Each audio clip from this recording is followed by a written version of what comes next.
It started as an accident, a flicker of movement beyond the peephole, a moment of idle curiosity, a glance. At first it was nothing, just the usual coming and going of neighbors, keys jingling, doors slamming, footsteps echoing down the dim hallway of the old apartment building. But something about that narrow, distorted view became comforting, a ritual. He began to linger by the door, peering through the glass, tracing the patterns of his neighbors' lives with the precision of a man who had nothing else to do. He knew their schedules better than they did. The woman in 3B always left at exactly 6:45 a.m., wearing different clothes than the one she came home the night before. A man, never the same one, would leave her apartment 10 minutes later, sometimes checking his reflection in the hallway mirror, smoothing his collar. The couple in 4C fought constantly, but it was always the same argument. Raised voices, a door slamming, silence. Then, like clockwork, the man would return an hour later, carrying takeout. He knew the man in 2A was a drinker. Not just from the way he stumbled home late at night, fumbling with his keys, but from the way he sometimes sat slumped against his door frame in the early hours of the morning, staring at nothing, a nearly empty bottle dangling from his fingers. He told himself he wasn't spying. He wasn't interfering. He was just watching. The peephole was his connection to the world beyond his apartment. A single, unblinking eye, offering glimpses of lives more interesting than his own. The hallway was the stage, and he, the silent observer. But then came a night when everything changed. He hadn't been able to sleep. The hours stretched endlessly, the numbers on his alarm clock shifting sluggishly, each minute dragging into the next. He had sat in his armchair for a long time, staring at the television without really seeing it. The apartment was quiet, save for the occasional creak of the radiator. A city noise, distant sirens, the hum of traffic, drifted in through the thin walls. Then, at exactly 3 o'clock in the morning, he heard it, a sound just beyond his door. Soft at first, a gentle whisper of movement. His breath hitched. He turned off the television, the screen snapping to black. The silence in his apartment deepened. He moved toward the door, slow, careful, pressed his ear against the wood. A faint rustling, like fabric shifting. Then, something else. A sound so small it might have been imagined. Breathing. The peephole. His fingers trembled as they reached for it, as they always did. The lens warped everything outside, bending the hallway into a narrow, distorted tunnel. Darkness. The hallway light, which was always on, had gone out. His breath rattled in his throat. His pulse thudded in his ears. He stayed there, watching, straining to see something, anything beyond the glass. The longer he stared, the more he thought he could make out a shape. A vague, shifting outline against the black. Not moving, not leaving. Just there. Then, the sound again. A scratching. The slow, deliberate scrape of something against the wood of his door. A chill coiled around his spine, spreading through his body like ice water. His fingers twitched against the doorframe. The sound continued, unhurried, as if whatever was out there knew he was listening. He swallowed, his throat dry. And then, nothing. Silence. He stayed frozen, pressing against the door, waiting. His heartbeat felt too loud in his chest. A minute passed. Then 2. The hallway light flickered back on. He looked through the peephole again. Empty.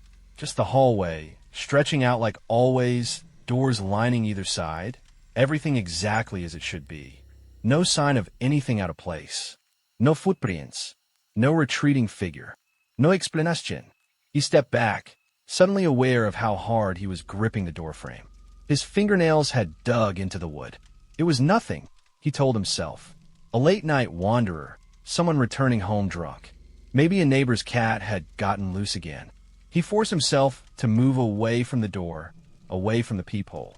He went back to his chair, but he didn't turn the television back on. For a long time, he just sat there, staring at the dark screen, listening to the quiet. Sleep never came, and when 3 o'clock arrived the next night, he was already waiting by the door. The next night, he is ready. He doesn't bother with sleep. What's the point?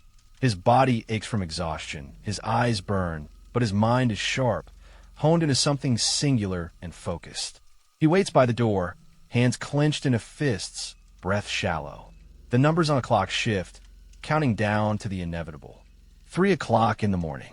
The sound returns. A slow, deliberate scraping, something dragging itself along the hallway floor. The first time, it had been easy to dismiss. Not now. The rhythm is too intentional, the movement too precise. Then comes the clicking, sharp, unnatural, like bones knocking together in a quiet, hollow rhythm. He presses his face to the peephole. The hallway is dark. His fingers tighten around the doorframe. A flicker. For the briefest of moments, the light above the stairwell sputters to life, a weak, buzzing glow. Something is at the end of the hallway. His breath catches. The shadow stands too tall, its proportions all wrong. Limbs too long, body too thin, stretched beyond the boundaries of anything human. The light dies again, swallowing the thing in blackness before he can make sense of it. His pulse pounds in his ears. The silence that follows is worse than the noise. He waits, straining to hear beyond the door, listening for another clue, another sign. But there is nothing. Minutes pass. He stays there long after the noises stop, after the air in the hallway returns to its usual stillness. The rational part of his mind screams at him to walk away, to go back to bed, to forget this. But he can't. The next night, he waits again. And the night after that. It happens every night, always at the same time. He stops turning on the television, stops making tea, stops pretending he is anything more than a prisoner of his own obsession. His entire existence is measured by the space between nightfall and 3 a.m., the minutes before the noises begin. He starts noticing things. The hallway light flickers now, even during the day. A strange scent lingers outside his door, damp, metallic, something like rotting wood and wet soil. His apartment feels colder than before, the air heavy, pressing in against his skin like a second layer. No one else seems to notice. Life continues as normal. The woman in 3B still sneaks her lovers in and out. The couple in 4C still fights. The man in 2A still drinks himself into oblivion. None of them hear the noises.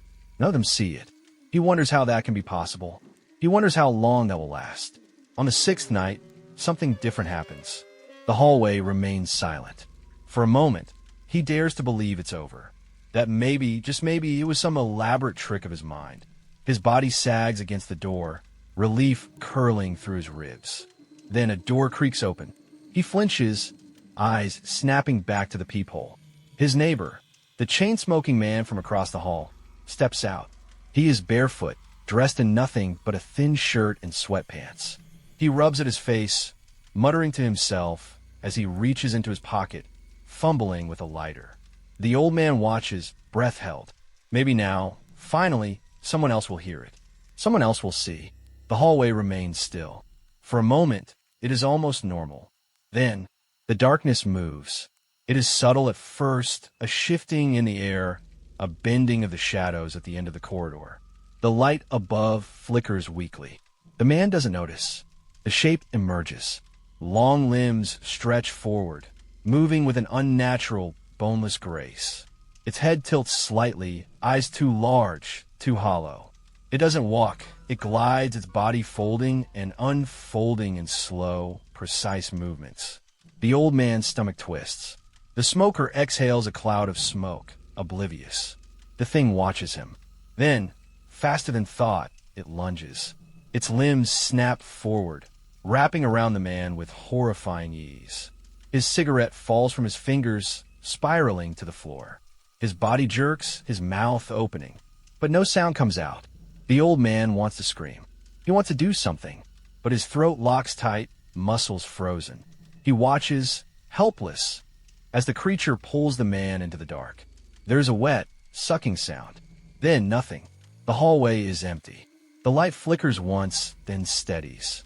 The only thing left behind is the still-burning cigarette, smoldering against the floor. For a long time, the old man does not move. When he finally tears himself away from the peephole, his legs nearly give out beneath him.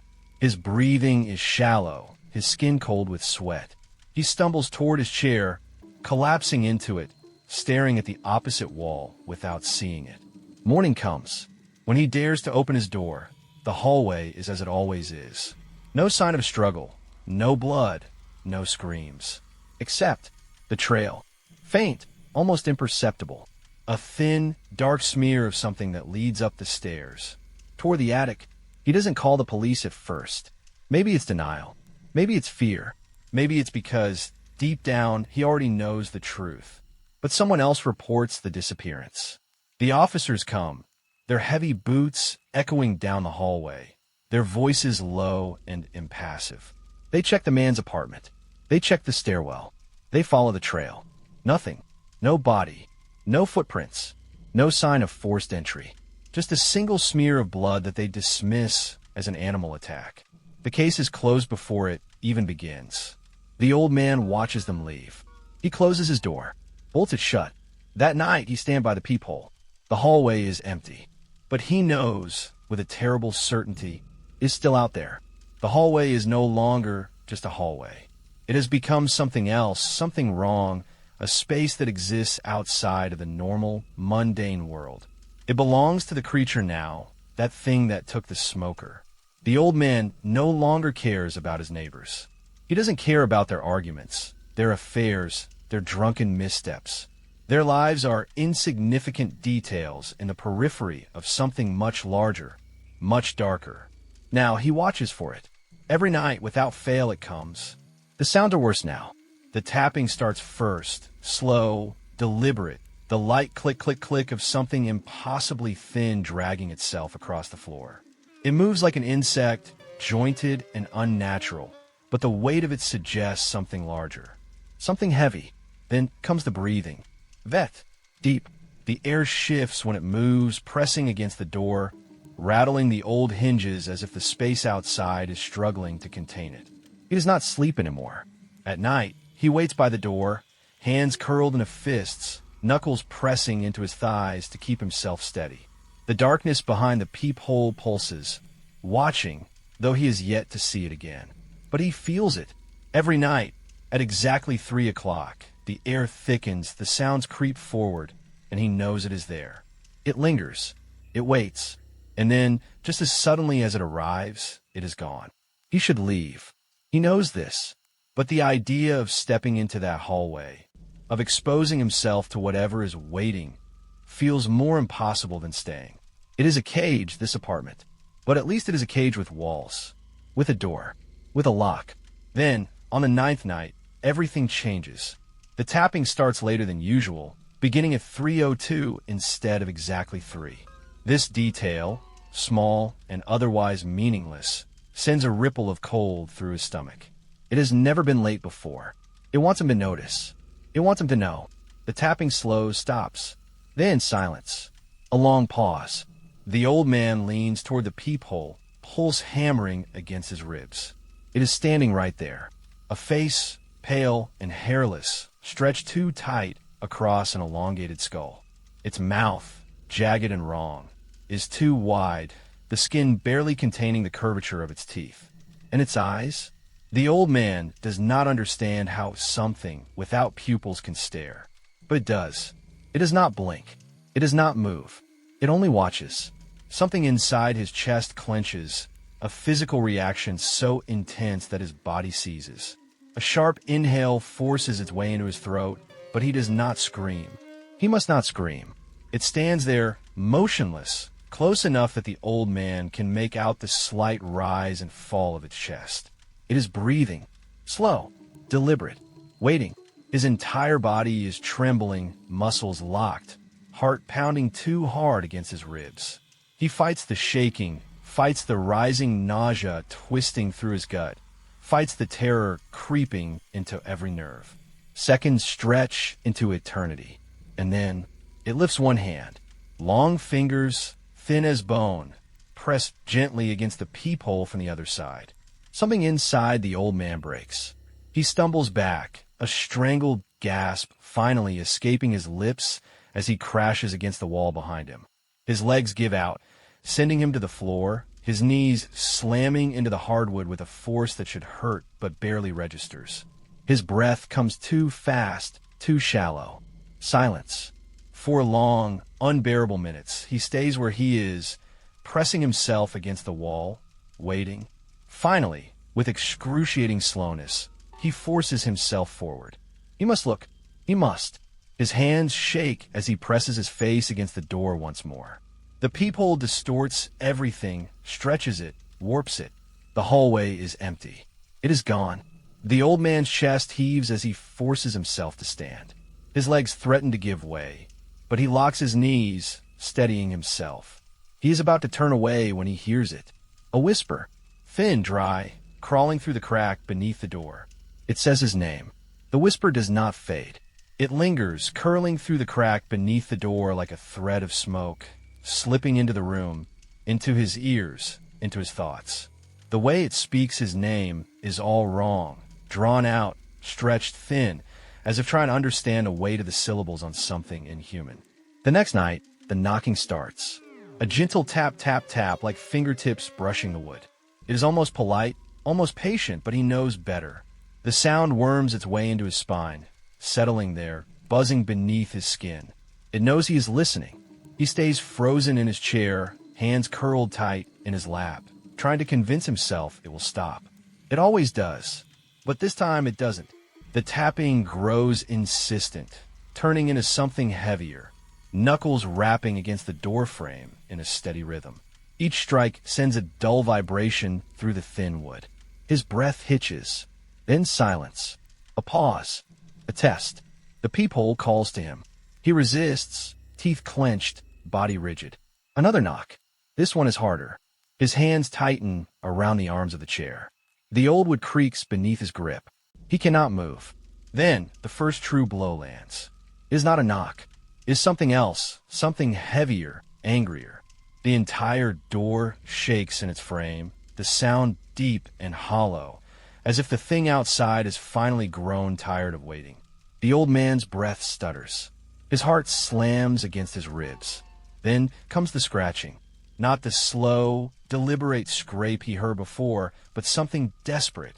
Claws, tearing at the wood, dragging themselves down the length of the door in long, jagged strokes.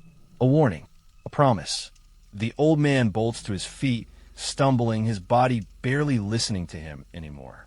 His knees threaten to give out as he moves, hands scrambling against the bookshelf near his chair. The thing outside does not stop. A sound rattles through the door, low, guttural, something between a growl and a laugh.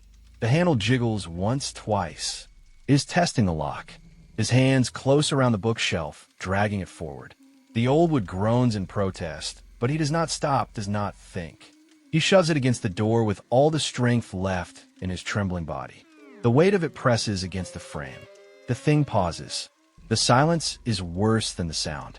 Then, another blow. The bookshelf rattles. The door shutters. He stumbles back, hands clamping over his ears as if that will help. It doesn't. The next hit is stronger, the next even worse. The lock groans in its casing. The wood splinters slightly near the hinges. The door will not hold. His mind grasps at desperate solutions, at ways to prove to himself that this is not happening. He fumbles for his tape recorder, pressing the buttons with shaking fingers, setting on the floor near the door. A last-ditch effort, a desperate grasp at proof. The pounding slows. The thing outside is listening. A deep breath rattles through the wood. It is so close now, too close. Then for the first time it speaks. The voice is wrong. It is not human, not entirely. It moves like wind through hollow bones, like something far away and impossibly near at the same time. It tells him to open the door. The old man's stomach turns. His vision tunnels. He backs away, steps uneven, reaching blindly for the chair, for anything solid. The voice sighs through the door again. It is patient, amused. It knows. He presses his hands against his ears. The sound does not fade. Then silence. Not the natural stillness of an empty hallway, but something deeper. The kind of silence that swallows everything whole. Minutes pass. He does not move. His body is locked in place, breath coming too fast, heart hammering. His ears strain, waiting, dreading.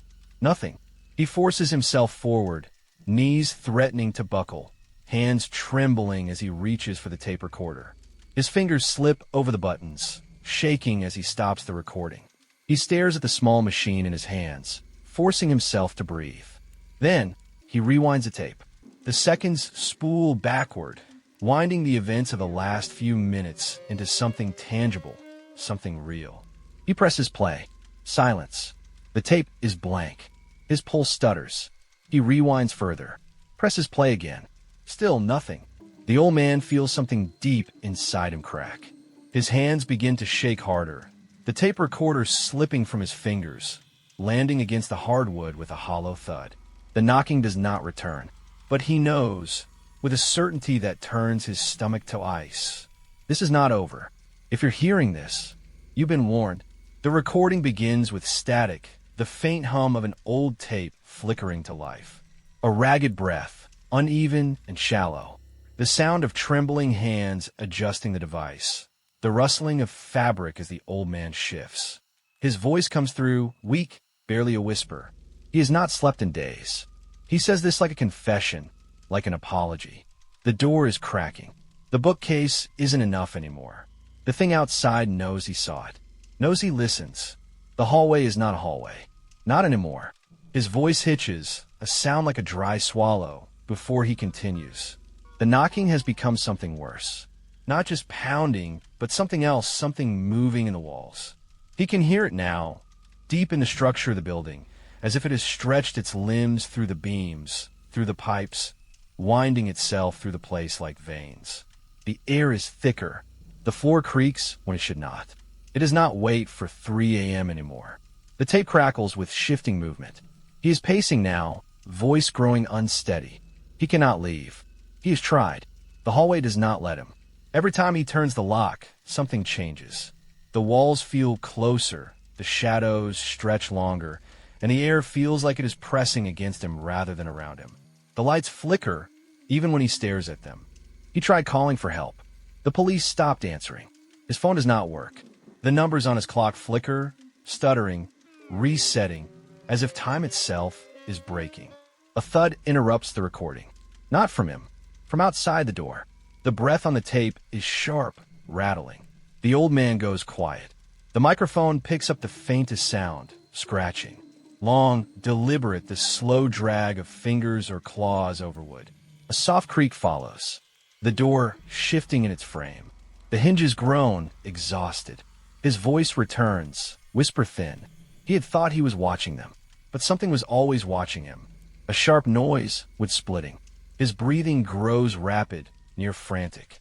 The recording shakes as he moves, the sound of objects being dragged, shoved. The bookcase is shifting. He is pressing against it, trying to reinforce the door. But it will not hold. It is speaking again. The voice is distant, closer than it should be, threading itself through the crack beneath the door, weaving into the space between the words he tries to force out. It does not need volume. It is inside the walls. The handle rattles. A slow, insistent pressure pushing inward. Another snap. The bookcase shifts. A breathless sob chokes the microphone. He knows. This is it. A final creak. The door gives. A long, slow exhale from the thing outside. Then, the sound of something heavy hitting the floor. A wet, gurgling noise. Static. Silence. The recording ends. Time passes. The apartment sits empty. The old man's belongings remain untouched for days, then weeks, then months. No one comes to collect them. His rent lapses. Management does not investigate.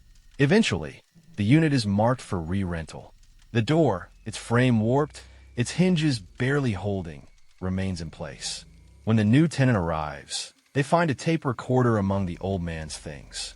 Curious, they press play. The static hums. The old man's whisper crackles through the speaker. They listen. Then, without thinking, they glance at the peephole. And something on the other side glances back.